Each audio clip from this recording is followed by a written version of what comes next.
It should be noted, the OBJ Jarvis Landry LSU team lost 3 times and finished in the Outback Bowl.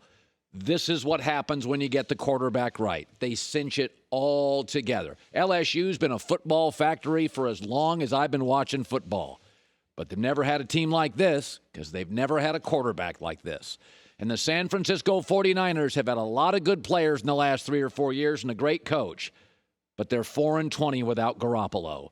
Aaron Rodgers got hurt a few years ago. 9 games he missed, they won 3. This year, with a rookie head coach, I'm still not sure is a great coach, they've won 14 games. Joe Burrow tied it all together. But I want to talk about a bigger, broader part of this story and why football continues to be so much more popular than basketball in America. College football is 1,000,000 times more popular than college basketball, and the NFL ratings are up on every network this year, and the NBA's down 19%. And I like basketball. But one of the reasons football connects with so many Americans, it's us. Joe Burrow was not even considered an NFL prospect in September. He will now be picked number 1. It's mid-January. Hard work, kicked to the curb, transferred, and doubted. He's coachable, he worked his ass off, and he is going to now make millions of dollars. The Joe Burrow story doesn't happen in other sports. Other sports don't have half of their players like the NFL that are undrafted. Look around to football. Baker Mayfield transferred twice. Kyler Murray told to transfer. Russell Wilson had to transfer. Cam and Aaron Rodgers went to junior colleges. Patrick Mahomes, nobody wanted him. Drew Brees had to go to Purdue. Joe Burrow had to transfer. It's the story of overcoming, of being told no. Pampered kids are spoiled kids are bad adults. Basketball's too much into pampering. Oh, the horror. High school to Duke for 6 months. Coach K, Bill Self, awful. You know what football says? Son, come to our school. Minimum 3 years, probably 4. It may end up 5. We wouldn't consider paying you. You'll get hurt. You may have to ride the bench and transfer. But when you come out of the tunnel of football, you'll be emotionally and physically a man and prepared for the millions you can make. Basketball panders and coddles and pampers. Football does not. That's why half the league is undrafted. That's why. It's us. It's overcoming. Ed Orgeron, mocked and kicked to the curb. Football develops men. I've been in NBA locker rooms, hockey locker rooms, baseball locker rooms, and football locker rooms. And NFL guys, after 4 and 5 years of getting their butt kicked in college, they come in hungry, grateful, and men. They marry earlier. They grow up faster because they have to overcome. This weekend in the NFL playoffs, the highest drafted quarterback is Ryan Tannehill. And the Miami Dolphins, his first team, bailed on him. He got hurt. You know, we want to get a younger, healthier guy. What did Ryan Tannehill do? Whine about it, complain, call his agent? No, he packed his bags, grabbed his family, and went to Tennessee and rides the bench and crosses his finger for another opportunity. And football always gives you one. People get hurt. People disappoint. And Tannehill will now play in the AFC Championship. I love basketball, but I respect football because it asks so much of you, and it develops you. It's not a race to get you paid. It's a race to make you a man. Joe Burrow last night is playing his arse off, and I texted an NFL GM. He's a really good GM, and I say, what do you make of Joe Burrow? And you know what the GM told me? He goes, I didn't know in October, but every time I watched him, he got better. Yeah, he got better because he had to transfer.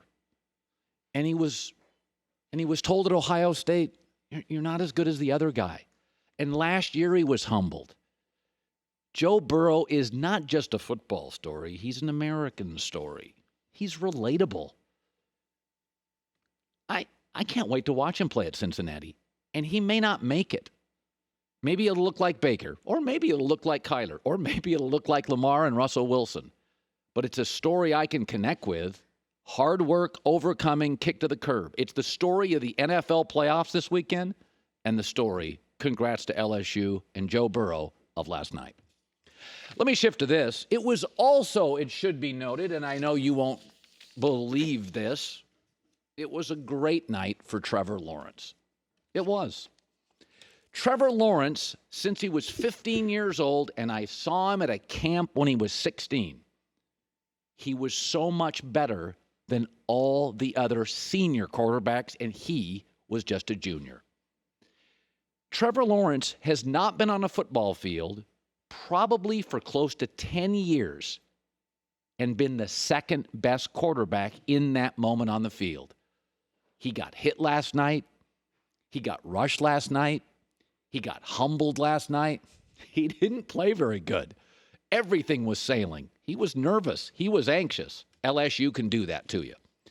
Trevor Lawrence's life so far, and I'm not saying he hasn't earned it, but it's been a lot of Saturdays when he's up by 32 at half. That is not the NFL. The NFL is about making you uncomfortable. And because Dabo's a great coach and Venable's a great coordinator and it's a football factory, he's throwing to 5-star receivers and handed off to 5-star running backs, and he's got 4- and 5-star offensive linemen, and the ACC right now doesn't have another program with those kind of players. Trevor Lawrence's college football career has been a lot of 47-point wins. And until last night, not a single loss. And the loss was great for him. And he was humbled, and he was nervous, and he was overwhelmed. I mean, good God, how good are LSU's defensive backs? Lord, you'll be seeing them on Sunday real soon. That freshman, Lord. But this is the story of the NFL. Transferred, doubted, benched. Trevor Lawrence's career didn't have a last night. I mean, didn't have one. And I watched him last night, and I still think he's not going to drop in the draft. This means nothing. Tua suffered a rare and serious medical injury. They will be moving up.